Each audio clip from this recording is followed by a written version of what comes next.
നമസ്കാരം. എല്ലാ ദിവസവും രാവിലെ ഇരക്കുള്ള പ്രീ മാർക്കറ്റ് റിപ്പോർട്ടിലേക്ക് സ്വാഗതം. ഇന്നലെ നമ്മൾ കണ്ടത് ബാങ്ക് നിഫ്റ്റിയിലും ഫിനാൻഷ്യൽ മേഖലയിലുള്ള കമ്പനീസിലും ഒരു പ്രോഫിറ്റ് ബുക്കിംഗ്. എന്നാൽ നിഫ്റ്റി അതിൻ്റെ ഇൻട്രാഡേ ലോയിൽ നിന്ന് ഏകദേശം ഒരു 200 പോയിൻറ്റിൻ്റെ അടുത്ത് റിക്കവറി ചെയ്ത ഒരു കാഴ്ചയാണ് ഉണ്ടായത്. സ്വാഭാവികമായിട്ട് കഴിഞ്ഞ കുറച്ച് ദിവസങ്ങളായിട്ട് FIസിൻ്റെ ഭാഗത്തുനിന്ന് സെല്ലിംഗ് ആണ്. ഇന്നലെയും അവർ സെല്ല് നടത്തി. ഇന്നലെ 2605 കോടി രൂപയുടെ സെല്ല് നടത്തി. FIs ആഭ്യന്തര ധനകാര്യ സ്ഥാപനങ്ങൾ 173 കോടി രൂപയുടെ ബൈയിങ് ആണ് നടത്തിയുള്ളൂ. അപ്പോൾ ഇന്നലെ ബൈയിങ് നടത്തിയത് റീറ്റെയിലേഴ്സാണ്. റീറ്റെയിലേഴ്സ് ബോട്ടം നിഫ്റ്റി ഇടിഞ്ഞപ്പോൾ അല്ലെങ്കിൽ പല സ്റ്റോക്കുകളും അതിൻ്റെ ഓൾ ടൈം ഹൈയിൽ നിന്ന് 10% അടുത്തൊക്കെ ഒന്ന് ഫോൾ ആയപ്പോൾ ഒന്ന് കറക്റ്റ് ചെയ്തപ്പോൾ ചെറിയ തോതിൽ അക്യുമുലേറ്റ് ചെയ്ത ഒരു കാഴ്ചയാണ് ഇന്നലെ നമ്മൾ കണ്ടത്. ഗ്ലോബൽ മാർക്കറ്റിൽ ഇന്നലെ വലിയൊരു ഈവൻറ്റ് യൂസിലെ GDP ഡേറ്റയാണ് ഉണ്ടായിരുന്നത്. GDP ഡേറ്റ ഏകദേശം 2.8% വളർച്ച കൈവരിച്ചിട്ടുണ്ട്. ഇന്ത്യൻ സമയം ഏകദേശം ഒരു മിഡ് നൈറ്റൊക്കെ ആവുന്ന ഒരു സമയത്ത് US മാർക്കറ്റ് ഡോ ഫ്യൂച്ചർ എസ്പെഷ്യലി അല്ലെങ്കിൽ നാസ്ഡാക്കെല്ലാം തന്നെ ഏകദേശം ഒരു 200-300 പോയിൻറ്റിൻ്റെയൊക്കെ മുകളിൽ റാലി രേഖപ്പെടുത്തിയ ഒരു അവസ്ഥയിലാണ് ഉണ്ടായിരുന്നത്. എന്നാൽ ക്ലോസ് ചെയ്തപ്പോൾ US മാർക്കറ്റ് ഫ്ലാറ്റായ രീതിയിൽ സ്ലൈറ്റ്ലി പോസിറ്റീവായ രീതിയിൽ ക്ലോസ് നടത്തി. ഇപ്പോൾ ട്രേഡ് ചെയ്യുന്ന ഏഷ്യൻ മാർക്കറ്റും ട്രേഡ് ചെയ്യുന്നത് പോസിറ്റീവ് ഒരു സെൻറ്റിമെൻറ്റ്സിൽ ആണുള്ളത്.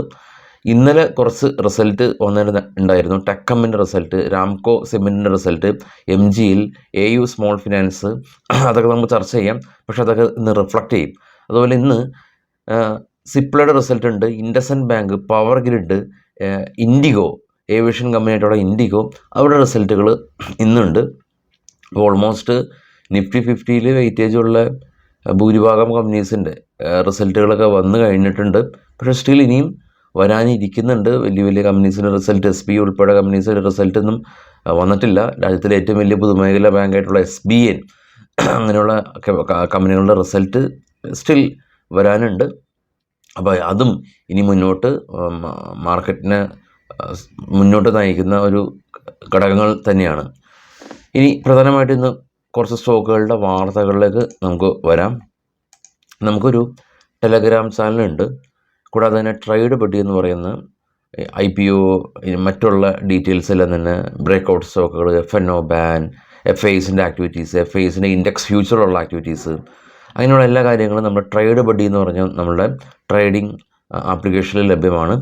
അപ്പോൾ ടെലഗ്രാമിൻ്റെയും ട്രേഡ് ബഡിയുടെയും ലിങ്ക് ഫസ്റ്റ് കമൻറ്റിൽ പിൻ ചെയ്യാം.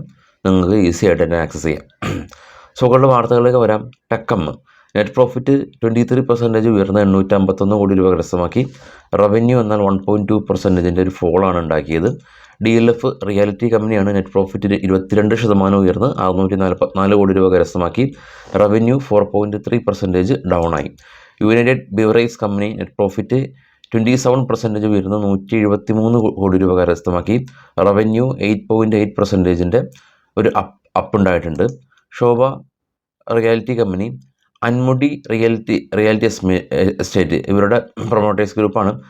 അവർ ശോഭയിൽ ഏകദേശം 5% സ്റ്റേക്ക് സെല്ല് ചെയ്യുകയാണ് ബ്ലോക്ക് ഡീലിലൂടെ എന്നുള്ള ന്യൂസ് ഉണ്ട്. MGL Mahanagar gas company net profit 8% year on year ഉയർന്ന് 285 കോടി രൂപ കരസ്ഥമാക്കി. Praj industries company revenue 6% fall ആയി. എന്നാൽ നെറ്റ് പ്രോഫിറ്റിൽ 44% അപ്സൈഡ് ഉണ്ടായി 84 കോടി രൂപ കരസ്ഥമാക്കി. Ramco cement company 55% year on year net പ്രോഫിറ്റിലൊരു ഡിക്ലൈനാണ് കണ്ടിട്ടുള്ളത്. 35 കോടി രൂപ കരസ്ഥമാക്കി. 79 കോടി രൂപയിൽ നിന്ന് നെറ്റ് പ്രോഫിറ്റ് ഇടിഞ്ഞു.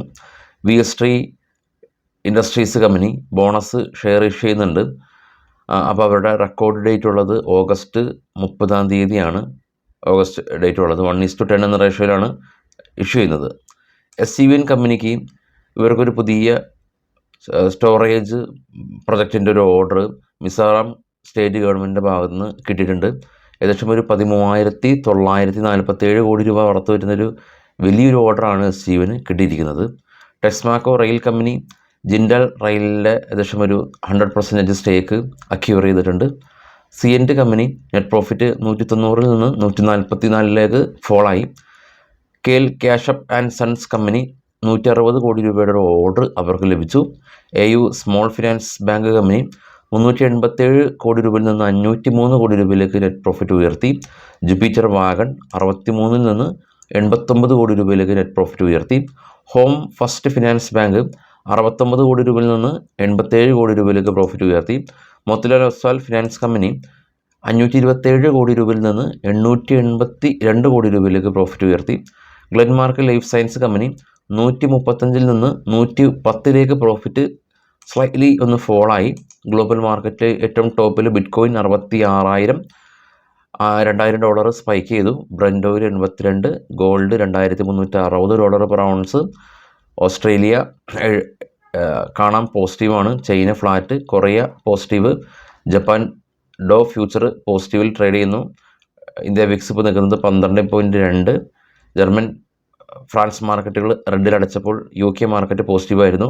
ഡോ ഫ്യൂച്ചർ പോസിറ്റീവിൽ ക്ലോസ് ചെയ്തപ്പോൾ നാസ്ഡാക്ക് 160 പോയിൻറ്റിൻ്റെ നെഗറ്റീവിലാണുള്ളത്. US മാർക്കറ്റിൽ ലിസ്റ്റ് ചെയ്ത ഇന്ത്യൻ കമ്പനികളിൽ ഇൻഫോസിസ്, വിപ്രോ പോസിറ്റീവായിരുന്നു. ICICI ബാങ്ക് 1% ഇടിവ് കണ്ടു.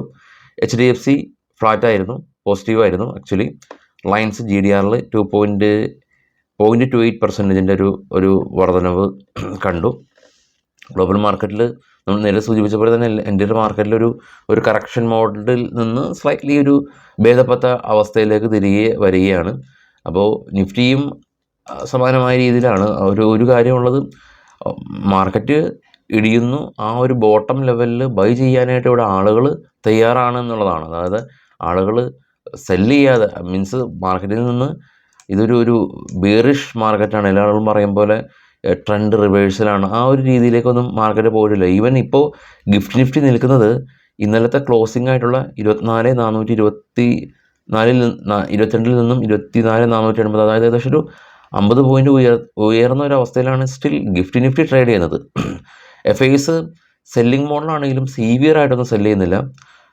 2000 ആ ഒരു റേഞ്ചിലാണ് സെല്ല് ചെയ്യുന്നത്. അപ്പോൾ അവരുടെ ഭാഗത്തുനിന്ന് FIs തിരികെ വരികയും റീറ്റെയിലേഴ്സ് സ്വാഭാവികമായിട്ടും എപ്പോഴും റീറ്റെയിലേഴ്സ് എന്ന് പറയുന്നത്, ഇന്ത്യൻ റീറ്റെയിലേഴ്സ് എന്ന് പറയുന്നത് എപ്പോഴും ഇൻവെസ്റ്റേഴ്സാണ്. മാർക്കറ്റിൽ ബൈ ചെയ്യാം, നല്ല രീതിയിൽ ബൈ ചെയ്യാം എന്നുള്ളതാണ്.